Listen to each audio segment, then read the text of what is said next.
Welcome to Biggest Spoilars, the destination for exclusive spoilers, latest updates. Sunlight filters through the stained glass windows of Queen of Angels as families gather for a quiet baptism. The air is calm, almost deceptively soft, as guests take their seats. But anyone watching closely can sense that beneath the hymns and prayers, tension is quietly rising, like a pot ready to boil over. Selina Wu walks in last. She enters like a shadow slipping into a sanctuary, calm, composed, unreadable. Her elegant coat sways behind her as she scans the crowd with sharp eyes. She isn't here for religion, friendship, or moral support. She's here for business. And today's business? It's deadly. What no one knows, not Sunny, not Laura, not Portia, is that Selina's latest plan is already in motion. A plan involving subtle toxins, carefully timed accidents, and 3 targets who have one thing in common. They all crossed her. And Selina never forgets. While the ceremony begins, Selina stands quietly in the back rows. Her expression is peaceful, but inside her mind, she's replaying the last conversation she had with SIDWELL, the man who tried to challenge her, undermine her, and even push her out of the underground network she helped build. SIDWELL thought he was invincible. He thought he could play both sides. He thought he could control the game. But SIDWELL is now dead, brutally shot by someone who's still unnamed. Port Charles whispers theories. Everyone suspects Sunny. Some hint at one of SIDWELL's own allies. Others believe it was an outsider. But Selina knows the truth. SIDWELL's death created a vacuum. A vacuum she intends to fill. To take over the entire operation, she must remove the 3 people still vying for SIDWELL's territory, and she must do it quietly, permanently, and without leaving a trail. Her fingers brush against the edge of her purse. Inside is a small vial of carefully crafted poison. A poison she already served to 3 unsuspecting people earlier that day. As the baptism ceremony continues, soft candlelight flickers across the chapel. The priest speaks about purity, new beginnings, and the importance of unity. The baby's gentle cries echo through the sanctuary. But Selina's attention is elsewhere. She watches 3 specific individuals sitting in separate pews. Target number 1, a bookkeeper who leaked financial records SIDWELL used to blackmail her. Target number 2, a courier who stole shipments and sold them off outside the organization. Target number 3, a consigliere who had secretly aligned with SIDWELL's replacement candidates. All 3 are drinking complimentary refreshments. All 3 are slowly going numb. All 3 will be unconscious within an hour. Selina's lips curl into the faintest hint of a smile. The baptism is the perfect cover. No one suspects poison at a church function. No one looks at Selina Wu and sees violence, not today. But Port Charles is about to learn that beneath Selina's calm exterior lies a ruthless strategist. And she doesn't leave loose ends. After the ceremony ends, families gather for photos. Conversations flow through the reception hall, filled with laughter and hope. Meanwhile, the 3 poisoned targets begin feeling dizzy, but they chalk it up to lack of sleep or church stress. They are already doomed. While everyone mingles, Selina approaches Curtis. She offers a soft smile. You handled things well, she tells him. You've endured more than most men could. It's encouragement, but with Selina, every compliment is a warning in disguise. Curtis frowns. He knows Selina always plays angles. Why are you really here, he asks. She raises an eyebrow. For the same reason everyone else is, she replies smoothly. To support family. To witness beginnings. Her tone is so serene, Curtis doesn't know whether to accept it, or be terrified by it. Selina leans in. Be careful who you trust. Port Charles is changing. Curtis swallows hard. He feels the threat under her words. This isn't encouragement. It's preparation.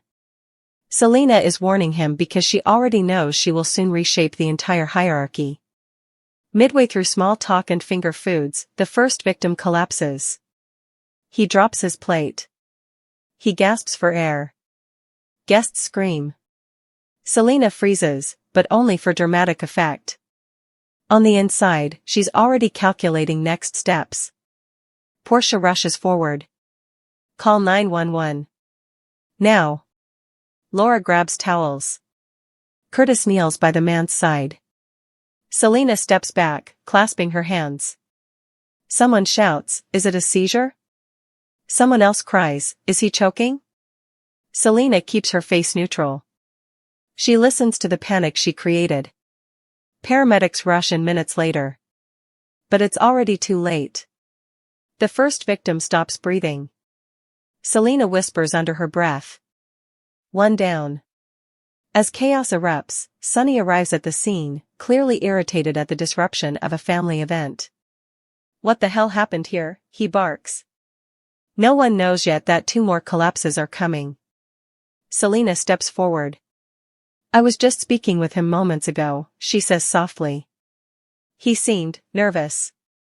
Sonny narrows his eyes. You're involved somehow. I know that look. Selina tilts her head. And what look is that?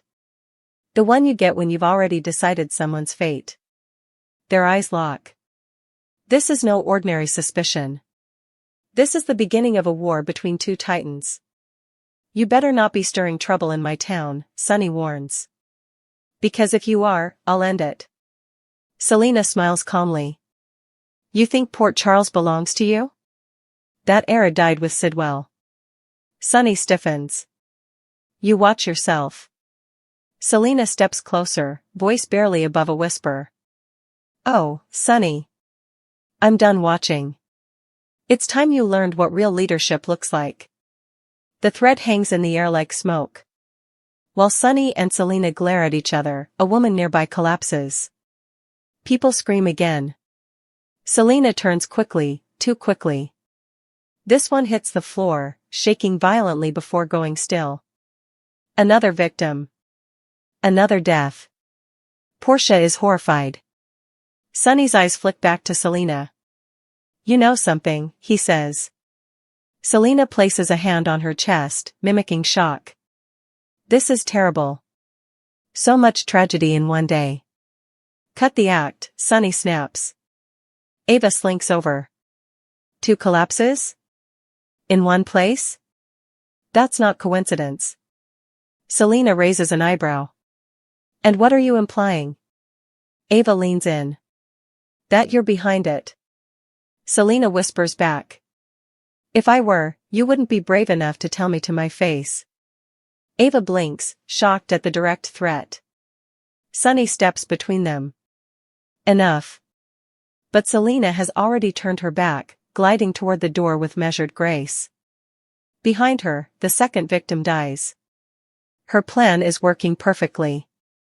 Minutes later, the last of the 3 victims begins stumbling. He grabs a table for support. Guests shout for help. The third collapse is the most dramatic. He coughs violently, gasping for breath. Blood trickles from his mouth. Portia yells, "Get him on his back." But he's already fading. Selina watches from a distance, not in shock, but with cold satisfaction. This one betrayed her directly. This one sold information to Sidwell's allies. This one thought she didn't know. Now he lies dying on the floor of a church. The symbolism is not lost on Selina. This is her message to Port Charles. I am in control. As the man flatlines, Selina whispers. 3 down. The crowd is rattled. Terrified. Confused. People start whispering. This doesn't feel random. They all knew Sidwell. They all worked with Selina. This is connected. Selina keeps her face serene, but she feels the shift in the air. She expected suspicion, it's part of the job. But now the room's panic is turning toward her. Sonny storms toward her. What did you do? He demands. Selina doesn't flinch. What proof do you have? She asks. Proof? Sonny scoffs. I don't need proof to know a snake when I see one. Selina steps closer, locking eyes with him. A snake survives, she murmurs. And today, I did more than survive. Sunny's eyes widen. This is the closest Selina has ever come to confessing. Before he can respond, Selina walks away, confident, calm, and untouchable. For now. By evening, news spreads across Port Charles. 3 deaths. Same event. Same symptoms. Same time window. Carly storms into Sunny's office. You need to get ahead of this, she warns.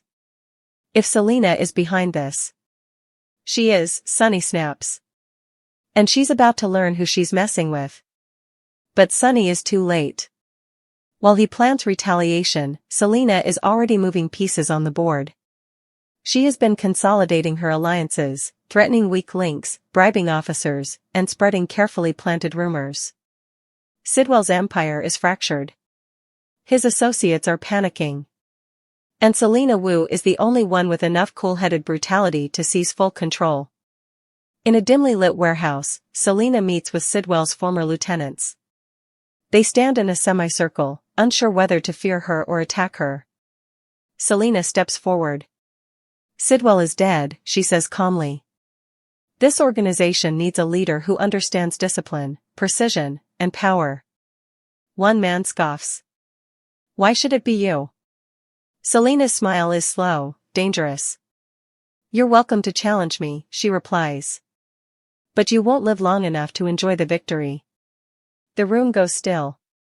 They all know what happened at the baptism.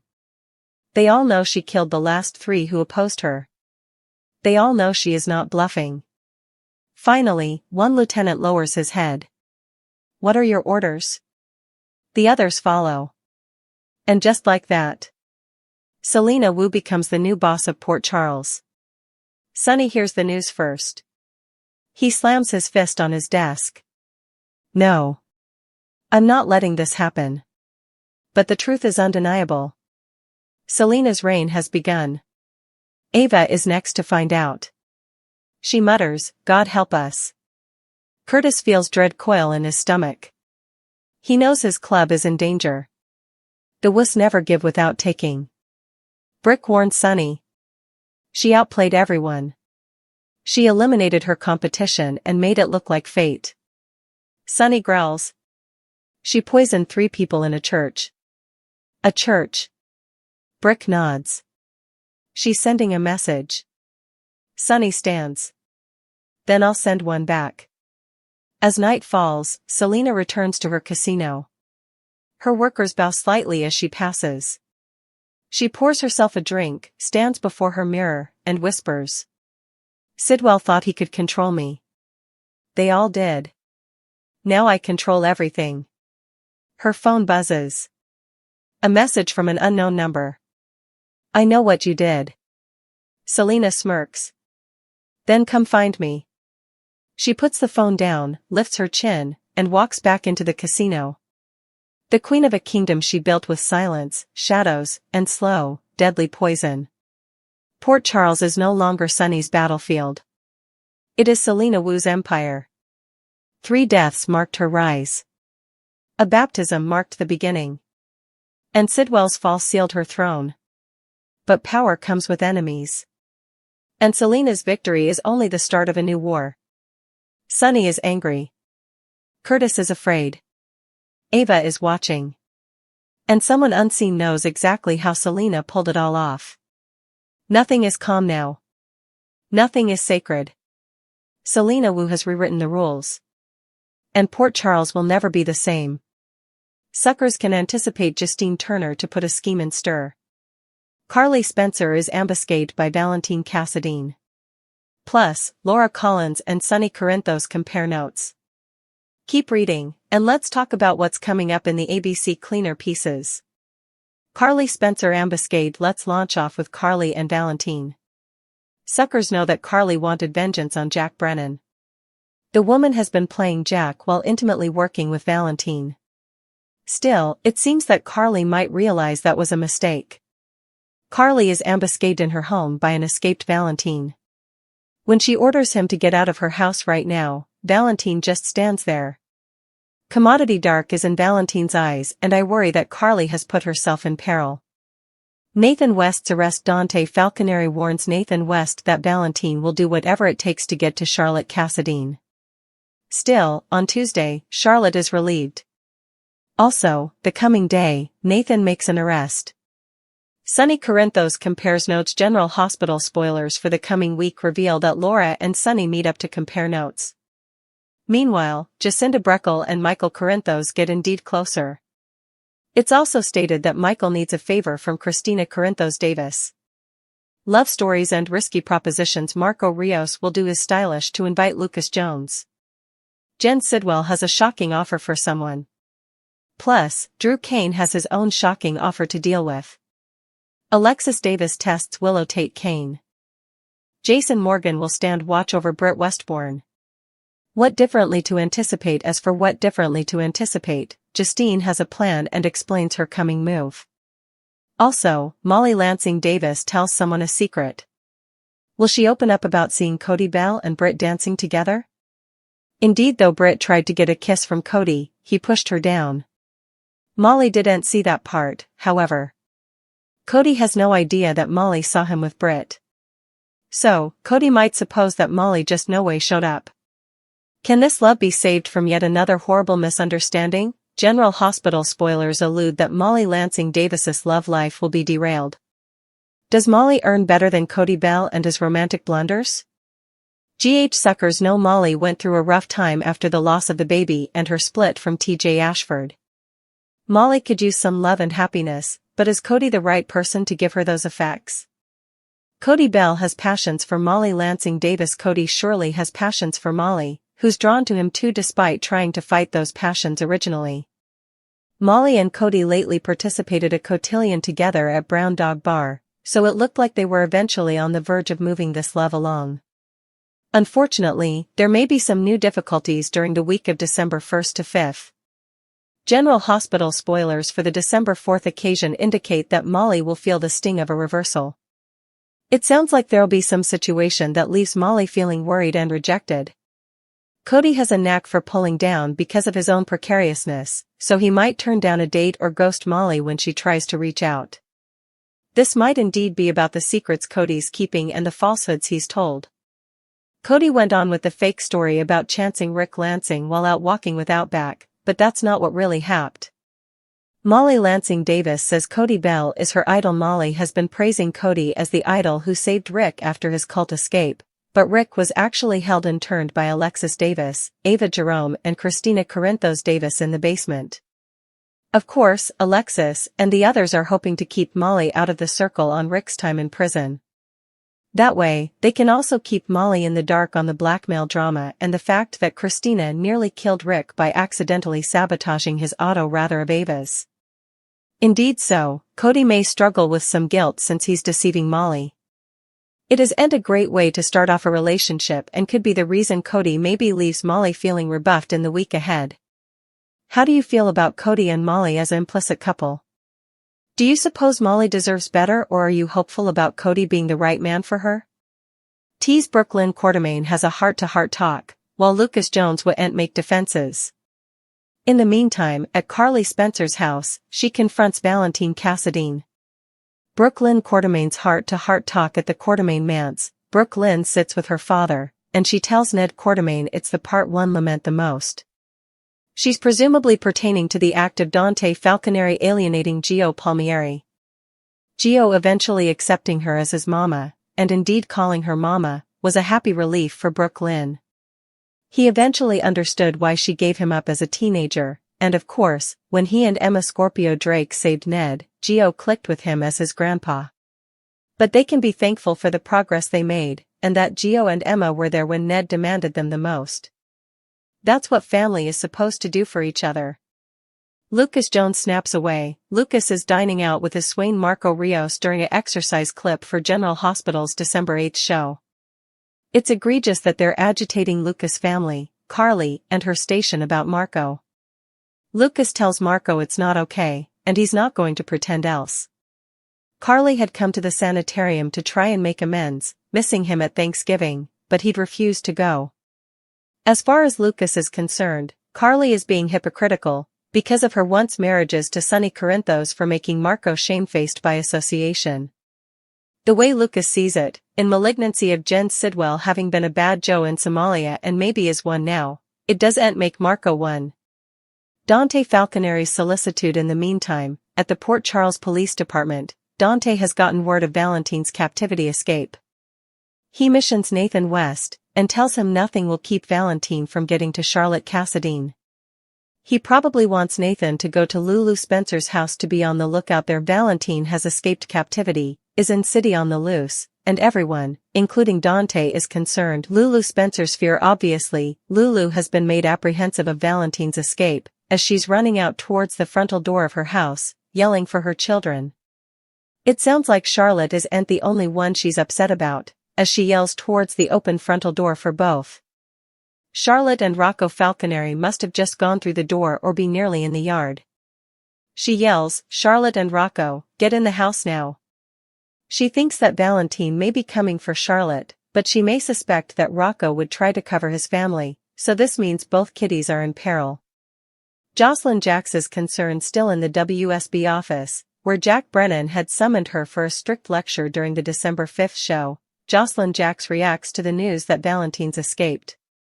She says that means her mama's in peril too, likely pertaining to the time around a time ago when Valentine spiked Jack's champagne with polonium, but Carly drank it.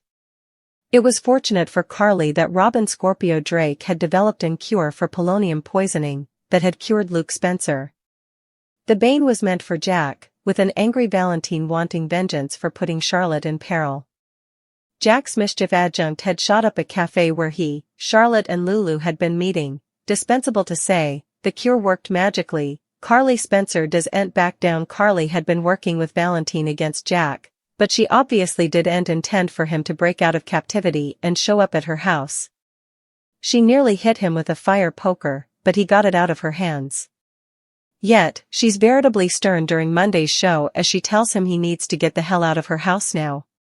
She may not mean to indicate he wouldn't be welcome under other circumstances, but if he's on the run she doesn't want to hide him. Moreover, Valentine is crippled in the face like he either jumped through glass, or took a heck of a beating in the process of escaping. Maybe under other circumstances, she'd have treated his injuries.